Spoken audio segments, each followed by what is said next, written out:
Boa noite a todos. Queria agradecer a presença de vocês aqui, né? Hoje a gente vai dar início oficial, segunda semana da luta antimanicomial de Marília, semana cultural, né?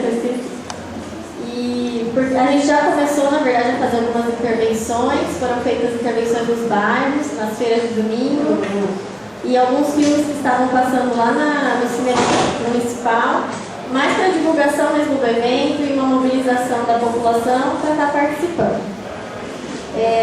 Queria começar fazendo os agradecimentos, né, para as pessoas que contribuíram para que essa mesa acontecesse. Agradecer a Noriko, Flores e Ornamentos, né, que deixou nossa sala toda decorada. A Unesp, que cedeu o espaço, o CRP, que trouxe o pessoal da banca entre a gente, colaborou. A Padaria São Judas e a Banda Embalde, que vocês acabaram de seguir. Então, como eu estava falando, né, esse evento é o segundo ano que ele acontece, a primeira vez aconteceu ano passado, e a gente fez um evento mais durante a semana, né, do dia 18 de maio, que é o dia que simboliza a luta antimanicomial.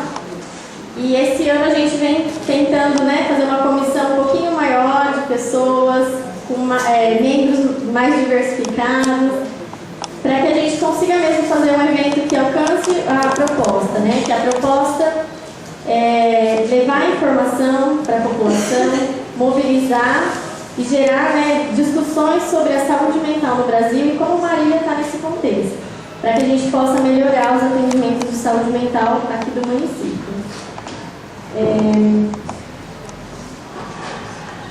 A gente vai ter algumas coisas acontecendo, né, depois da mesa, que são a venda das camisetas, tem o Moacir trouxe, o CRP tem uns banners expostos lá fora, falando um pouquinho sobre o contexto histórico da reforma e também sobre o que já acontece nas cidades. Aqui a sala está toda decorada com produções de usuários do serviço, as reportagens que a gente saiu. E vão ter alguns sorteios no final. Então, depois que terminar a banca, ainda vai ter um sorteio das camisetas e uns brindes aí. Deixa eu ver se tem mais alguém. Então, eu vou começar a chamar o pessoal para compor a banca, a mesa.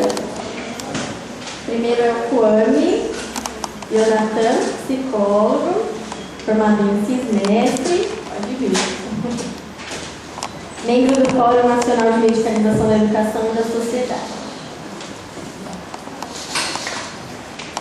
A Priscila Tami, psicóloga da Unesp de Assis, mestre, integrante da Rede dos Fazedores de Arte na Atenção Psicossocial de São Paulo. Moacir Minucci Bertolino Neto, acertei? Psicólogo, conselheiro do CRP, e o Calil Carneiro, psiquiatra da residência e da família. Só lembrando, 20 minutinhos para cada fala, tá? Depois a gente abre uma meia horinha para sugestões, contribuições, falas, perguntas, enfim. Tá bom? Então é isso. Alô, som? Não pode ser fechado. Bom, primeiramente, boa noite a todas e a todos. Quero agradecer muito a todos aqui de Marília pelo convite, ao pessoal, ao Daniel, não lembro o nome, a todo mundo que está de amarelo, a Juliana, a toda a organização. Eu quero agradecer muito pelo convite, a Marcele que me trouxe aqui, e ao CRP, ao Unesp. E para mim é uma grande satisfação estar aqui. A gente estava conversando sobre como é importante esses momentos de conversa, né, de debate. A gente conseguir um pouco ver o que está acontecendo. Bom, eu vou me apresentar. Eu fiz mestrado em Assis, fiz psicologia em Assis. Meu mestrado foi sobre uma análise dos efeitos do uso a longo prazo de antidepressivos. Eu usei um pouquinho olhar da psicanálise, trabalhei com algumas outras vertentes também, um pouquinho com a filosofia da diferença, e fui fazendo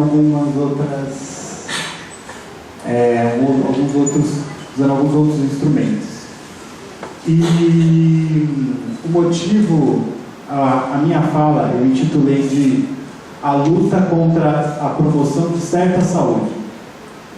O motivo da gente estar aqui discutindo um pouco sobre a medicalização da vida vai ser um pouco evidente. Eu vou pedir para vocês que levante a mão aqui quem conhece alguém que toma psicofármaco ou que mesmo toma. Olha o relógio. Ou que toma, a maioria da sala não toma. E aí a gente vai conversar um pouco sobre como desse fenômeno. Numa sala aleatória, mais da metade das pessoas conhecem ou tomam algum tipo de psicofármaco. Bom, eu, antes de fazer psicologia, eu pensava que eu queria estudar medicina. Eu queria ser médico, ó que ironia. Agora eu estou aqui criticando o discurso médico. Mas eu queria estudar o cérebro, porque eu acreditava que a subjetividade estava circunscrita nas redes neuronais, nas sinapses e tal. Até que eu entrei em contato com um livro que chama Mercado da Angústia. O nome é bem sugestivo, mas o livro ele faz toda uma problematização sobre um fenômeno que está acontecendo no Brasil e no mundo também, de uma transformação que problemas que não eram do âmbito médico se tornaram problemas da medicina. O que eu quero dizer com isso? Se você passa mais de 2 semanas, você perdeu seu cachorro, seu papagaio, sua mãe, seu irmão, se você passa mais de 2 semanas em luto, você já está passível de ser chamado de depressivo, tem um luto prolongado. Se você tem um irmãozinho mais novo, que antes era um pentelho, agora ele tem TDAH. Mas não, agora não são só as crianças. Nós também estamos, dependendo de que porta a gente entra no consultório e começa a relatar algumas coisas, a gente também é passível de ser diagnosticado com transtorno de déficit de atenção e hiperatividade. Por exemplo, um dos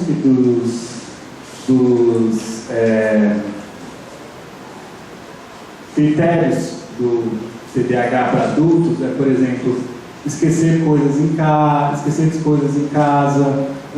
ter dificuldades em se focar em atividades que exijam um esforço, enfim, coisas do cotidiano que estão sendo tomadas como sinais patológicos. Bom, aí tá, eu desisti de ser médico e comecei a estudar sobre a medicalização. O que é a medicalização? Essa transformação de problemas da medicina, problemas cotidianos, para o âmbito da medicina. Depressão, uma tristeza prolongada virou uma depressão, mau comportamento na escola é tomado como TDAH, enfim. Aí eu conheci mais algumas pessoas que estavam preocupadas com essa questão de, poxa, por que tanta gente está tomando medicamento psicoativo? Por quê? O que está acontecendo? Será que é uma epidemia? Será que é contagioso? Aí eu conheci o Fórum sobre Medicalização da Educação e da Sociedade, que é um fórum nacional que reúne uma série de núcleos regionais. Tem o núcleo Salvador, núcleo Pará, núcleo São Paulo, núcleo Assis, aqui do lado, em que se discute essas questões sobre a medicalização, o que está acontecendo, das leis que estão sendo votadas. Eu não sei se vocês estão sabendo, mas está sendo votada uma lei na Câmara para todas as crianças passarem pelo teste de TDAH no ensino público. Isso está sendo votado hoje ainda. Está passando pelas comissões agora, não vou lembrar, mas isso está sendo votado. Então, é uma coisa que está ainda vai tomar ainda mais força, já tem uma força, porque o Brasil, pelo menos o Brasil, é o segundo lugar que mais consome metilfenidato, que é o princípio ativo da Ritalina, Concerta, enfim. E aí o fórum, ele reúne essas pessoas para a gente começar a fazer frente a isso, começar a discutir, poxa, será que não tem outras formas de pensar a saúde, de discutir isso? E aí mas vamos voltar um pouquinho antes, para entender um pouquinho mais o que é a medicalização, né? Começar a pensar pelos fundamentos, começar a pensar um pouco dos fundamentos da medicalização, o que nós problematizamos quando a gente discute medicalização. A primeira coisa, que também no meu trabalho sobre o antidepressivo, eu problematizei, foi tentar entender o que está sendo chamado de depressão. O que é depressão?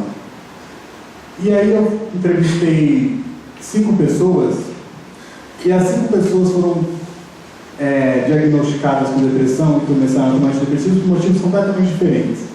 Uma foi porque estava tentando perder peso, aí um dos efeitos colaterais do antidepressivo é a perda de peso, aí ela foi inserida nessa lógica. O outro tinha um histórico de violência doméstica, que passou a adolescência e a infância inteira sofrendo violência doméstica, e aí depois mudou o cenário, mas enfim, ele continuou retraído, continuou com as questões, aí começou a tomar antidepressivo de novo. O outro passou por um histórico de bullying na universidade, e aí tentou se matar, e começou a tomar antidepressivo. E a outra pessoa que eu entrevistei passou por uma série de violências homofóbicas. No colegial, quando os pais dela descobriram que ela namorava uma outra menina, separaram ela de sala, o pai dela era agressivo, e ela também começou a tomar antidepressivo.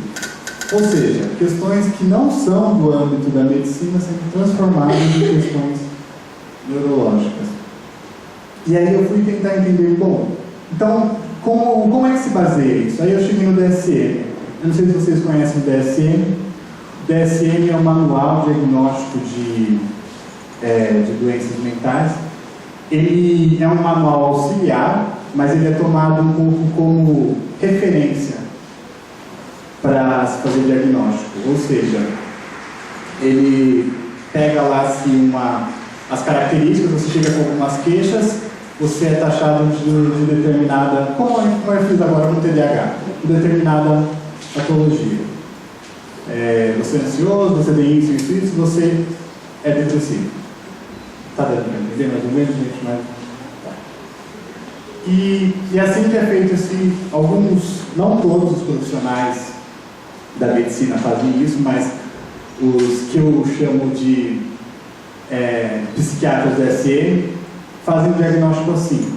Usam o DSM como se fosse um dicionário de doenças mentais, mas a ideia não era essa. A ideia era ser um manual auxiliar, não um manual principal para se fazer o diagnóstico. Né? O diagnóstico, um bom diagnóstico, deve ser uma coisa, algo que seja aberto, não que restringe o sujeito àquilo. Mas, infelizmente, alguns tomam de outra maneira. E o que está acontecendo? Aí, depois do diagnóstico,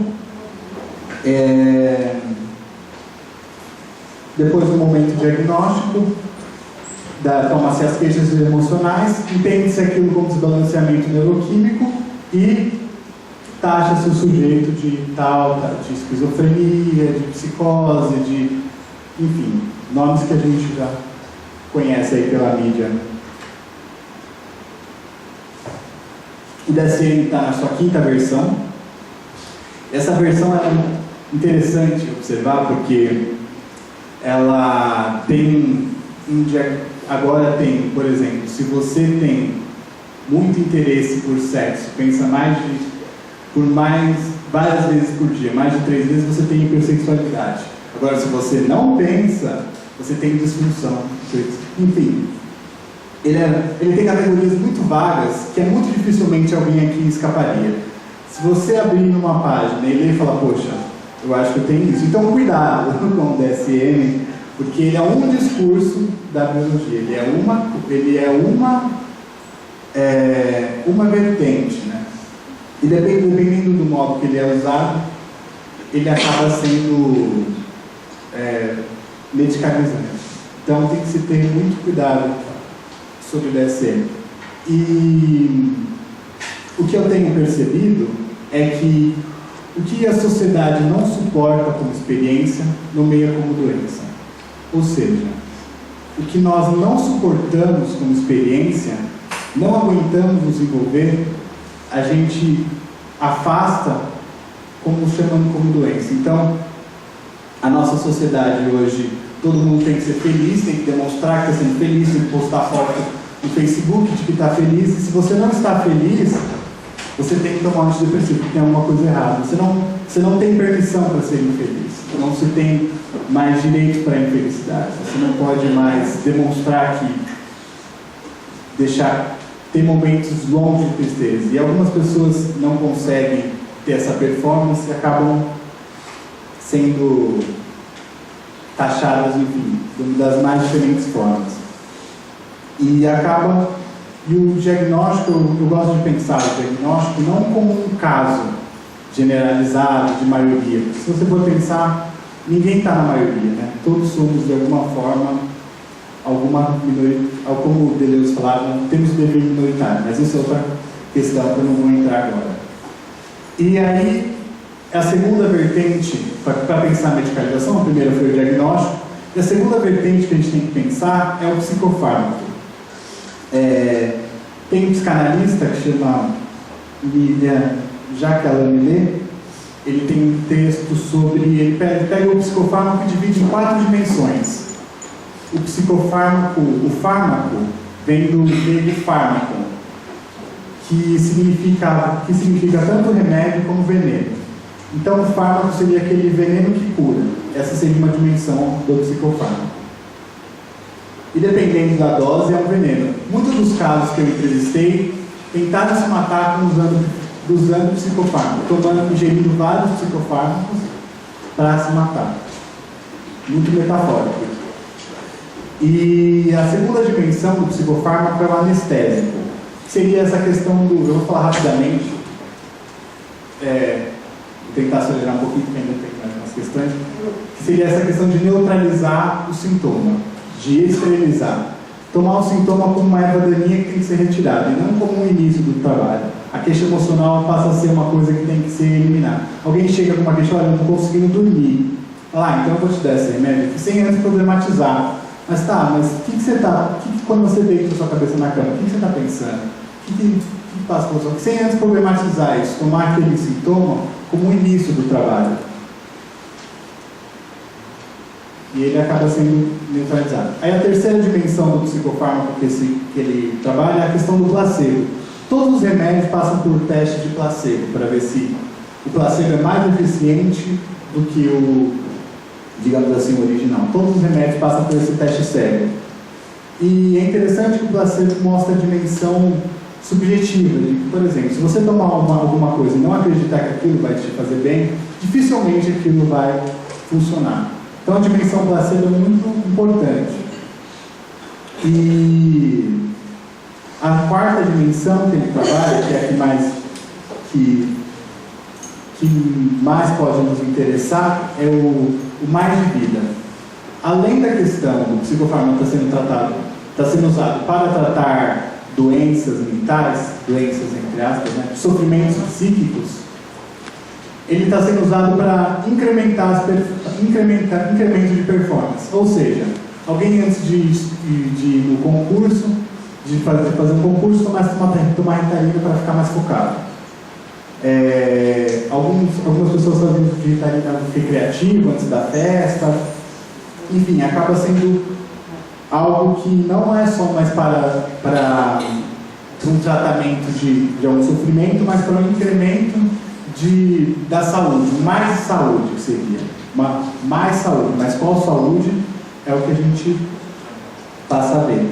ou pessoas que, enfim, estão passando por uma série de questões e resolvem, e estão num momento crítico no trabalho e falam, não, eu preciso tomar isso para não sentir, preciso tomar isso para não mais passar por isso. Que seria como... É interessante porque a Eliane Bruma, não sei se vocês conhecem, ela tem um texto que chama Os Robôs Não Nos Invejam Mais. Se vocês lembrarem dos filmes dos robôs, a questão do robô era sempre alguma coisa assim de... A inveja deles era de que os humanos sentiam, os humanos sofriam, choravam. E agora parece que os robôs não têm mais por que invejar a gente, porque a gente está evitando ao máximo sentir. Não pode se sentir as turbulências, né? Tem que ser um voo, a vida tem que ser um voo tranquilo, sem turbulências. Esse texto é muito interessante. Os robôs não nos invejam mais. Cada vez mais a gente espera mais as tecnologias e menos um dos outros, né? E que solução a gente está pensando, né? Mais tecnologia. E os psicofármacos estão sendo usados nesse sentido também, de culto à performance.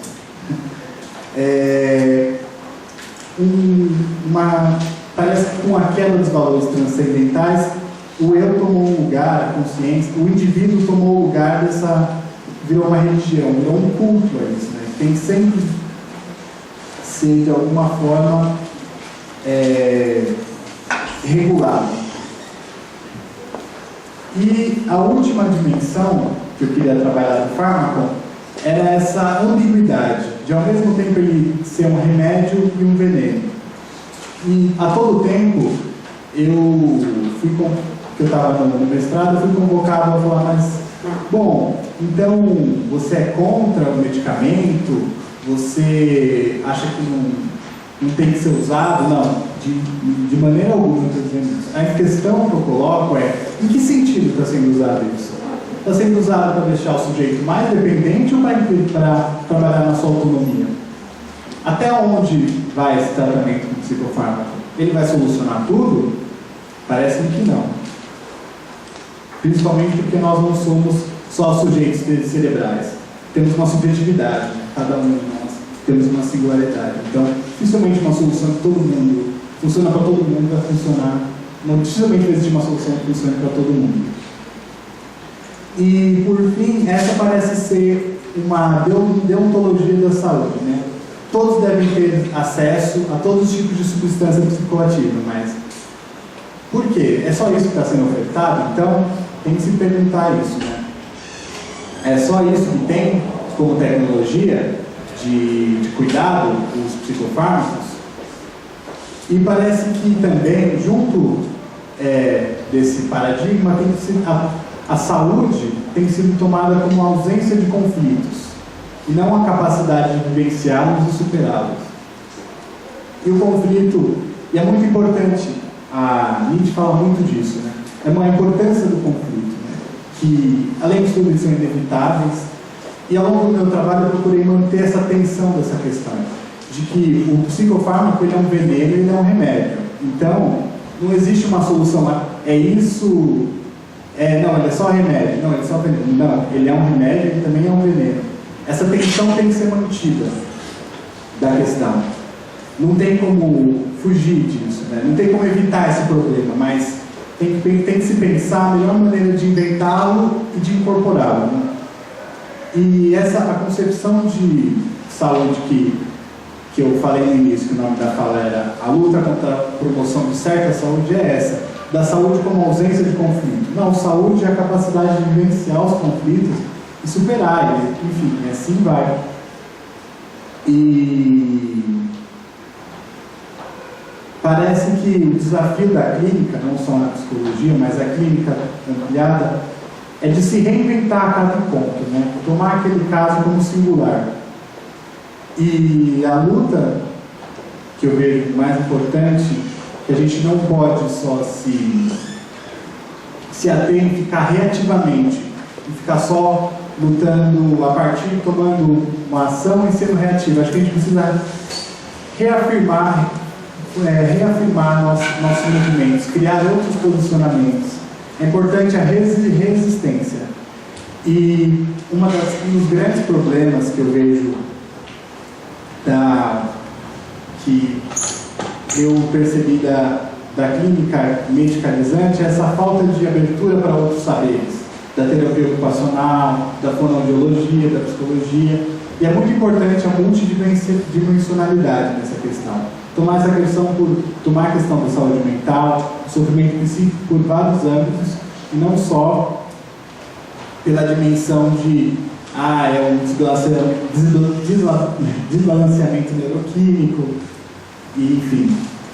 E para finalizar, eu quero dizer que eu trouxe um material do fórum, que são recomendações de práticas não medicalizantes para profissionais da saúde e da educação, que eu gostaria de distribuir para pessoas de diferentes lugares, e pegar um e-mail para a gente começar a conversar isso. Né? Isso que, né, deu, né?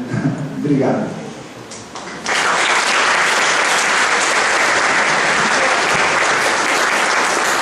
Sim, tem um vídeo que ele vai ilustrar bem essa programação. É rapidinho, tem 2 minutos.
É muito bom sempre falar sobre medicação, medicalização, uma coisa que a gente vem tentando aí trazer mais consciência, discutir mais mesmo, para que a gente possa talvez mudar um pouco esse cenário. Obrigada. Agora eu passo a palavra para a Pri.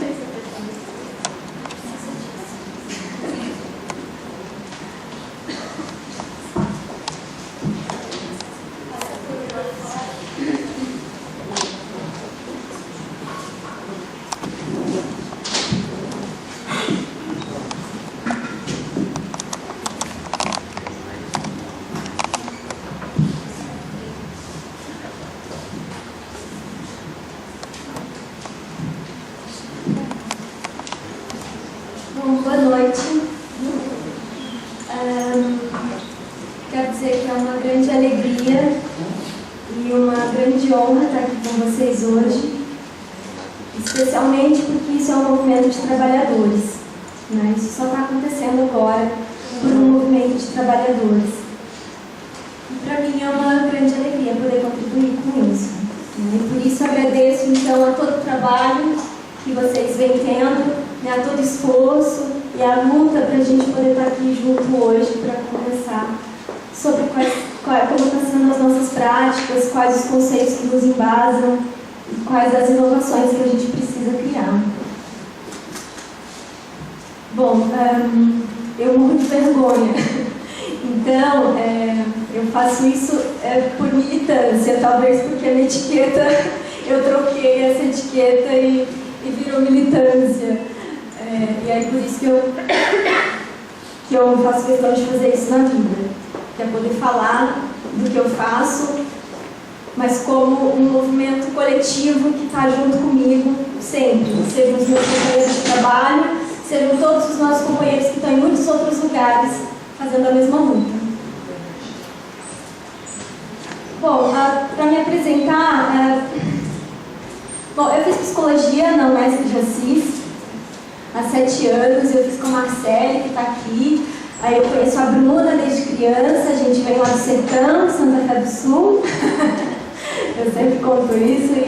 Enfim, por todas as coisas da vida, olha só, né? A gente está junto nesse momento agora para conversar sobre o que a gente tem pensado. A minha fala, o nome dela é Por uma Clínica Ampliada da Arte. Como diz o poeta Fernando Pessoa, que pode um homem de sensibilidade fazer, se não inventar os seus amigos, ou quando menos, os seus companheiros de espírito. A minha fala hoje, por isso, é um convite e provocação.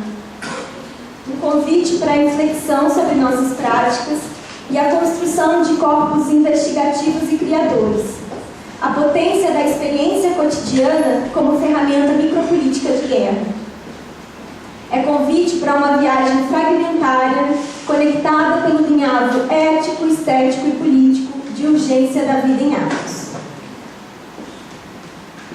Comecei a me apresentar e não terminei, né? Bom, fui falar dos amigos e aí eu me perco falando dos amigos.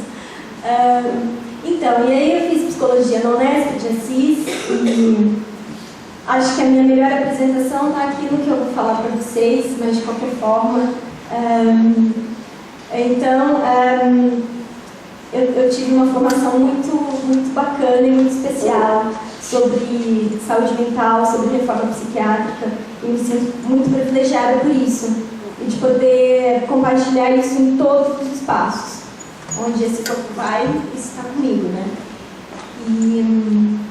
Bom, eu fiz o meu mestrado na USP, eu moro em São Paulo, e eu me formei há 7 anos atrás, e fiz meu mestrado em mudança social e participação política, porque eu acredito nessa psicologia, que é da clínica ampliada, que ultrapassa os consultórios e settings e pensa a macropolítica das coisas, né? Uma psicologia implicada socialmente, enfim. É nessa que eu vou, né? É essa que eu vou compartilhar com vocês hoje. E por isso que a minha fala está em atos. Então, primeiro ato, um convite para fazer redes quentes. Antes de tudo, gostaria de contar o surgimento desse conceito clínica ampliada da arte. Antes de ser um conceito, ele é um intento, uma linha expressiva de força ativa. Em 2012, eu e a parceira Daniela Patrícia dos Santos apresentamos no segundo encontro Corpo Cidade da Universidade Federal da Bahia as trajetórias que estávamos construindo para pensar fazer produções de saúde e subjetividade como uma experiência possível de cidade. Em um de nossos encontros, esse modo de chamar surgiu. Por isso, ele não é um conceito inteiro, porque está em processo. Porque, por convicção e princípio ético, ele não diz de nada que esteja pronto ou acabado. É um conceito tessitura, não suporta os bordados finais. É um modo de chamamento para uma luta cotidiana na qual a criação estética, produção de saúde, produção de subjetividades, movimento social e experiência de cidade são expressões de um mesmo tecido cultural. Provocações afirmativas de complexificação para a construção estratégica de redes quentes. A gente só está aqui hoje porque existe uma rede quente atuando aqui. De algum modo ela está acontecendo. Então, a construção de redes quentes que se posicionem diante da conjuntura política que vivemos hoje. Qual qualidade de ação e olhar estamos implicando na vida que vivemos e nas vidas que outras milhões de pessoas vivem? Falar de cultura antimanicomial é hoje, antes de tudo, criarmos um corpo de luta, nos posicionarmos politicamente politicamente em relação às questões sociais que emergem. Em tempos de novas guerras, há de se criar novas estratégias, novas armas, novos poderes, novas potências, novos conceitos, novas ações, novos modos de produção e defesa das existências. Um movimento antimanicomial que insista na afirmação das diferenças e que borre as fronteiras dos especialismos. Abre aspas. Se o revolucionário não leva a sério os direitos humanos, é porque ele já cria os seus próprios direitos. Esses direitos criados não são de nenhum modo humanos. Eles são direitos da vida que escapa das tentativas humanas de repressão. E aquilo que escapa não é problema dele, é problema da sociedade. Agora ela vai ter que se mexer. Ou se os indivíduos se reinventam para evoluírem, ou então resta tentar reprimir, inutilmente, as palavras, os pensamentos, os gestos, isto é, os signos que expressam uma potência inesgotável de reinvenção do mundo. O revolucionário se alia a isto, e não ao entediante ideal de revolução. O ideal assassina a reinvenção de si mesmo. Por viver em função disso, o revolucionário se mantém jovem, curioso como criança. Luta com tudo que pode para não perder a inocência que o leva a poetar. E a sua poesia é vivida, e não uma verborragia ou jogo de palavras. Fecha aspas, Amaury Ferreira. Segundo ato, biopolítica. Um arsenal para corpos dóceis. Acho que tem tudo a ver com o que o Kwame estava falando, gente. Um fio condutor dos estudos de Foucault é o processo pelo qual o sujeito tornou-se objeto de conhecimento, ou seja, a objetivação do sujeito constituído historicamente como experiência através dos jogos de verdade e poder das relações. Jogos de saber e poder que engendram a construção de novos conceitos, a invenção que pode ou não estar a favor da vida, um jogo de tensões, forças e interesses que vão produzindo sentidos ao longo da história. Ainda segundo o autor, o indivíduo e a espécie entraram nas estratégias de poder político na passagem do século XVIII para o XIX. Assim, a vida biológica e a saúde tornaram-se alvos fundamentais do poder sobre a vida, que é o que a gente chama a estatização do biológico. É o biopoder clássico, uma anátomo política do corpo na qual estão implicados tanto processos de disciplinamento corporal como uma biopolítica das populações, visando assim uma otimização da qualidade biológica e a formação de um dispositivo médico-jurídico de controle com objetivos de medicalização e normalização da sociedade. Que é o que a gente vê todos os dias e que é o que o Kwame estava falando aqui. Assim, o controle das subjetividades faz-se também disciplinarizador dos modos de saúde politicamente aceitos, político no sentido estatal, e caracteriza-se manipulação dos corpos e dos desejos quando o cuidado não diz das estilísticas de existência vigentes, mas sim do interesse hegemônico de fortalecer apenas alguns possíveis de vida. Neste trato, entram medicação, olhar, relação de hierarquia-poder com o outro, quando entramos em sua casa ou quando ele vai ao serviço e lhe oferecemos uma vida mais saudável, podendo-se ler uma vida melhor adaptada. Para Agnes Heller, o discurso biopolítico substitui a pluralidade da identidade pela identidade e defende a existência de uma única opinião politicamente correta, aquela. Alguns de seus adjetivos que Agnes Heller coloca à biopolítica são política da clausura e infecção totalitária. A redução biologizante torna homogêneas as diferenças, suprimindo-as e criando totalidades, univocidades. No decorrer de seus estudos analisadores do corpo social, Foucault também cartografou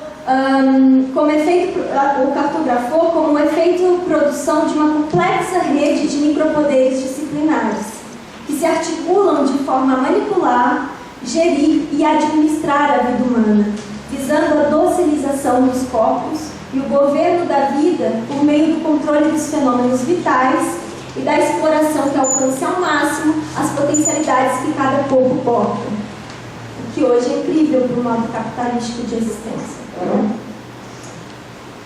À medida que novas relações sociais e econômicas emergiam, tanto o corpo individualizado como o corpo de populações inteiras foram investidos em espaços fechados das instituições modernas, como a escola, a fábrica, o hospital, a prisão e mesmo o espaço doméstico. A institucionalização da vida e as problematizações sustentadas por especialismos discursivos, tanto médicos como psicopedagógicos e alguns outros, reorganizaram e inventaram comportamentos sadios, jeitos apropriados, subjetividades adequadas. A vida tornou-se alvo privilegiado do poder disciplinar. E não apenas os comportamentos individualizados eram normalizados, mas também os fenômenos macropolíticos. As taxas de natalidade e mortalidade, as condições sanitárias, a duração e condições sociais de vida, as condutas morais e os fluxos das infecções e contaminações. Assim, a partir do século XIX, as condutas e também o gerenciamento da vida das populações caracterizavam a atuação disso que a gente chama de biopoder. A macropolítica, reguladora e vigilante do Estado, instaura padrões e modelos morais, no geral, se assim puder, padrões morais nos quais os cidadãos, se assim a gente pode chamar, valoram e se enquadram em processos identitários, produzidos pelo poder político, das mídias, da polícia, dos modelos de educação e higienismo médico e psicopedagógicos. Terceiro ato, máquina de guerra, saúde entre macro e micropolíticos.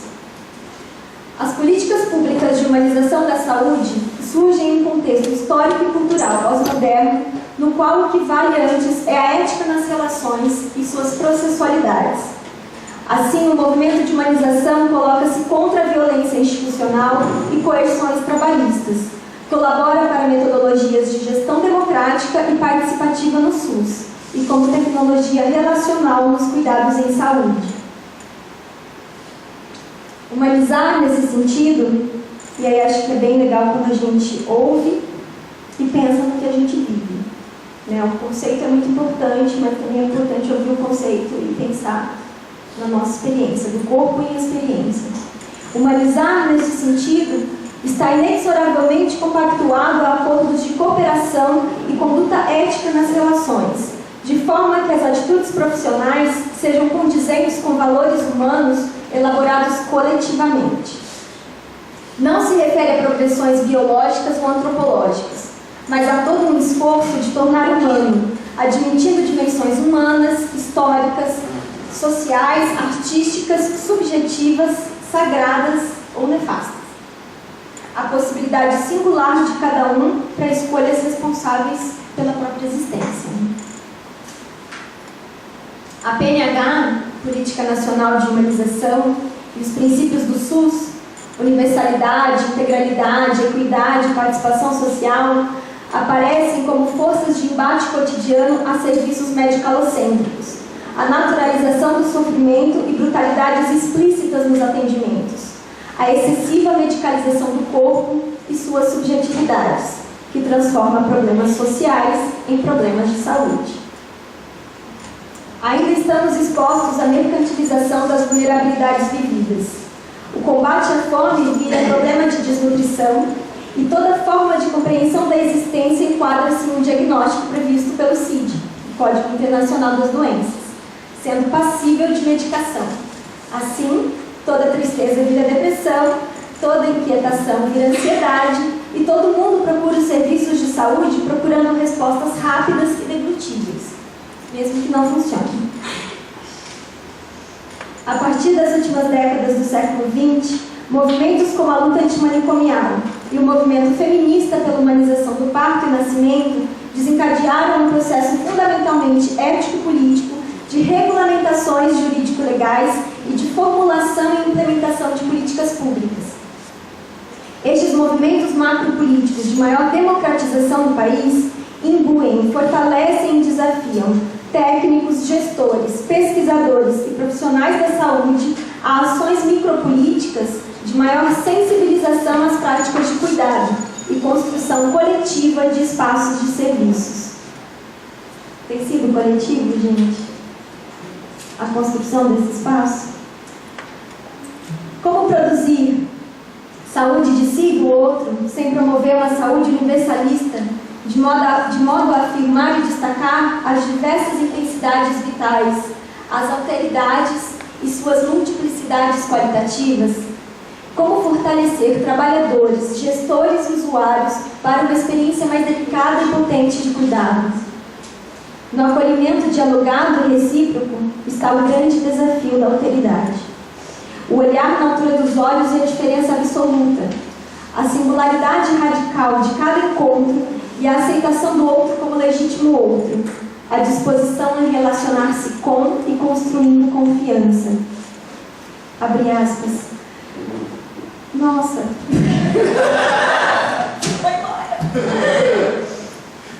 Abre aspas. Novos afetos aumentativos que anunciam, por sua vez, outros modos de existência, em que nos tornamos a causa última de nossas paixões, em que entramos plenamente na posse de nossa potência. Para Spinoza, a liberdade. Fecha aspas, é uma frase do Ricardo Teixeira, que é um cara bem legal de ler, de conversar, enfim. Procurem ele na net. Assim. Bom, então, como eu não tenho mais, gente, e agora? Bom, pode te dar mais 5 minutinhos. Tá bom, então vou parar de ficar reclamando. Bom, vou parar de reclamar. Quarto ato, sobre a vida que se vive ou como contamos nossas histórias. Em um dos meus, eu vou dar uma resumida, né? Em um dos meus últimos trabalhos, eu fazia acompanhamento de pessoas com deficiência intelectual, que é um programa da Secretaria Municipal de Saúde de São Paulo. E nesse programa a gente fazia visitas domiciliares às pessoas, eu fiquei 3 anos nesse trabalho, e fazia visitas domiciliares a pessoas que moram nos grandes becos, né, na periferia de São Paulo. E também a gente fazia um mapeamento dos territórios no sentido de pensar a inclusão social, do que existia de potência ali enquanto inclusão e do que não existia e o que a gente podia fazer em relação a isso. Era sensacional, né? Mas aí eu não quero falar exatamente sobre o programa, mas sobre isso que eu falei dessa clínica que ultrapassa os limites dos consultórios e settings, que não é uma clínica só de psicólogo, né? Que é uma clínica de todos nós enquanto profissionais da saúde, enquanto trabalhadores, né? Enquanto clínica ampliada, né? A clínica que se faz então nos becos, nas ruas, metrôs, trens, ônibus, praças e avenidas. O potencialmente clínico e artístico que está em todos os nossos encontros.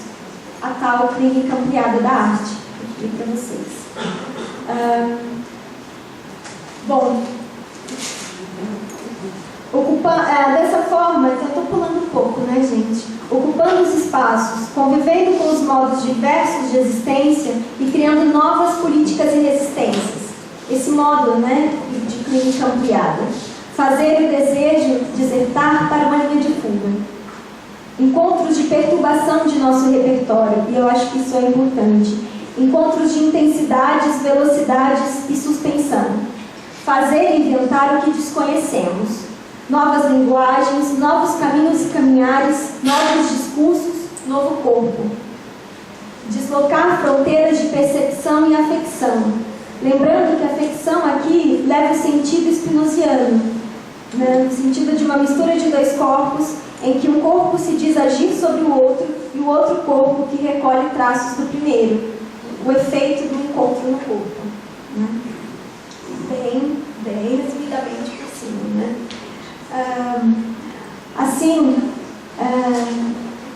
A necessidade, o desejo, enfim, é fazermos saúde pública a partir de relações micropolíticas com a cidade.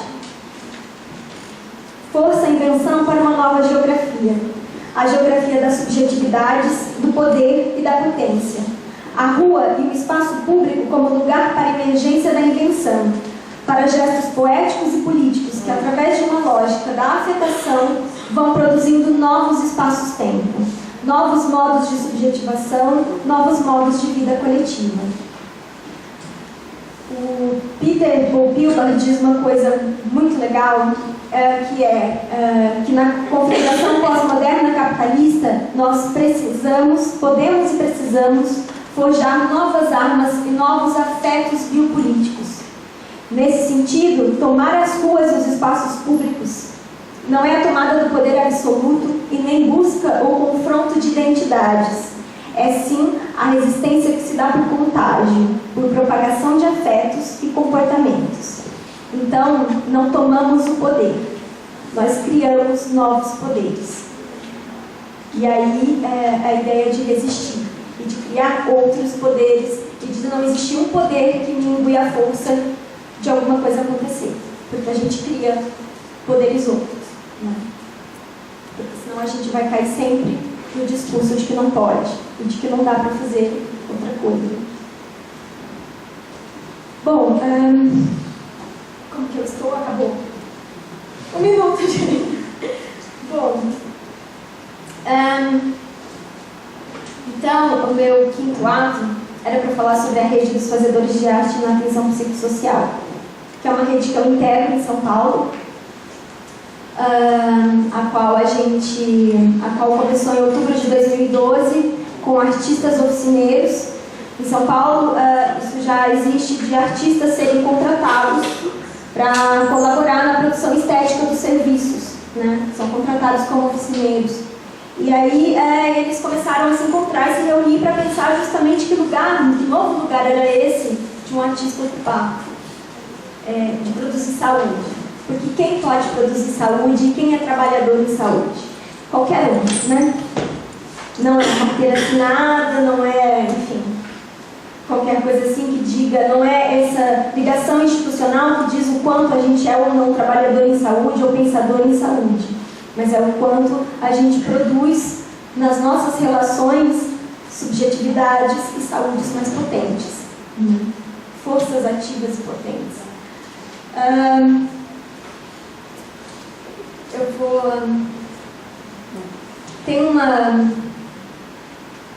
Tem uma fala do Brecht, que é um poeta e dramaturgo, que ele diz: desconfiai do mais trivial, na aparência singela, e examinai, sobretudo, o que parece habitual. Suplicamos expressamente, não aceiteis o que é de hábito como coisa natural, pois em tempo de desordem sangrenta, de confusão organizada, de arbitrariedade consciente, de humanidade desumanizada, nada deve parecer natural, nada deve parecer impossível de mudar. Bom, e tudo isso para dizer que por uma clínica ampliada da arte, nós precisamos nos posicionar. O movimento coletivo pode ser uma de nossas grandes ferramentas de resistência aos valores instituídos, convocando mudanças nos regimes de sensibilidades. Que nossos braços e pernas, materiais e imateriais, levantem cartazes e empunham sim suas armas de guerra. Não estou dizendo que todo mundo tem que ir para a rua, tá, gente? Eu estou dizendo que isso é qualquer lugar que a gente esteja, né? Fazer macro e micropolítica sem misérias e com alegria, né? Porque somos loucos, sim, e não somos poucos. E como diziam as ruas da Catalunha, na Espanha, nas últimas manifestações que aconteceram em 2013, se não nos deixarem sonhar, não os deixaremos dormir. É isso.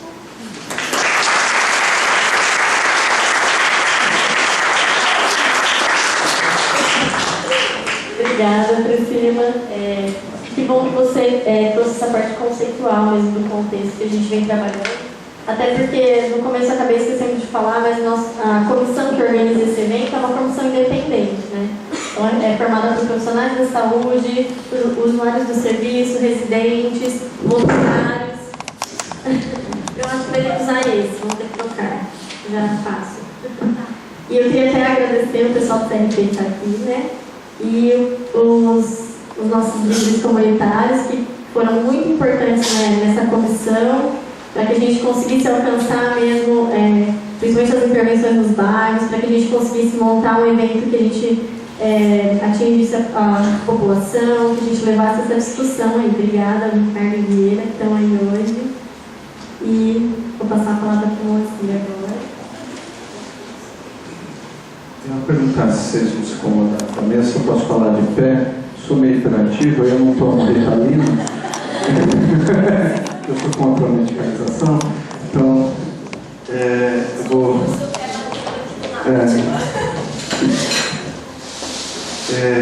Eu preparei uns slides para minha cola, senão eu esqueço que eu tenho que falar. Tá? Mas pode deixar aí por enquanto.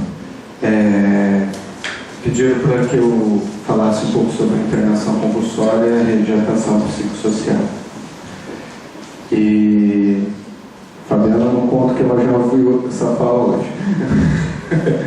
Vou mudar algumas coisas. Eu começo sempre falando um pouco, quando eu falo desse tema, desmistificando algumas coisas. Muitas das coisas que eu iria falar já foram ditas anteriormente. Esqueci de me apresentar também, né? Eu também me formei na UES de Assis há um pouco mais de tempo, 11 anos. Fiz mestrado pela Faculdade de Saúde Pública da USP.